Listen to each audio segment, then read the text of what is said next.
Ini saya berpeluang dapat berjalan sekitar bandar Colombo.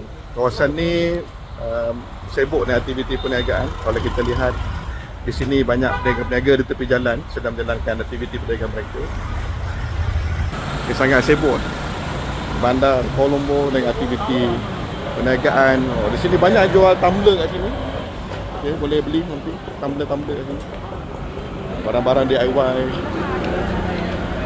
Ada juga pakaian seperti towel. Jadi tuk-tuk di sini biasa. Semua dah naik. Boleh guna app pakai Uber je. Oh, tisu pun boleh jual.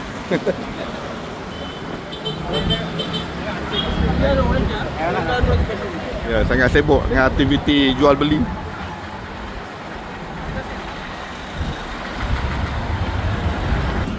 Kawan saya Mr. Rusdi sibuk panggilan telefon. Hari ni Selasa 30 Jun 2026.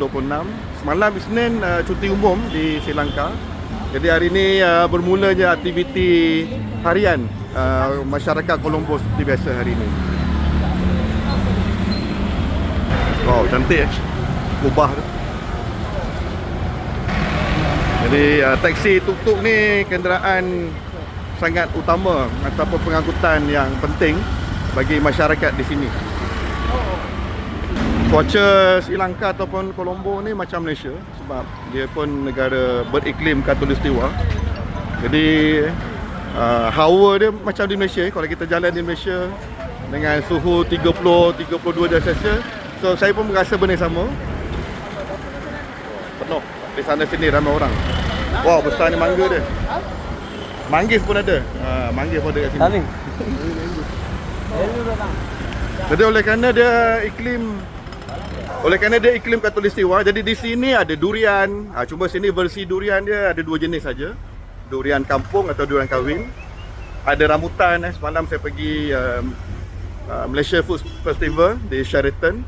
Ada durian, ada manggis, ada limau Bali, ada nangka, ada betik.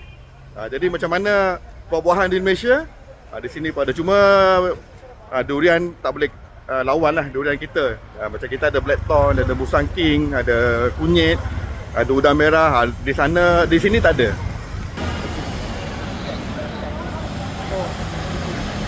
Taksi tutup.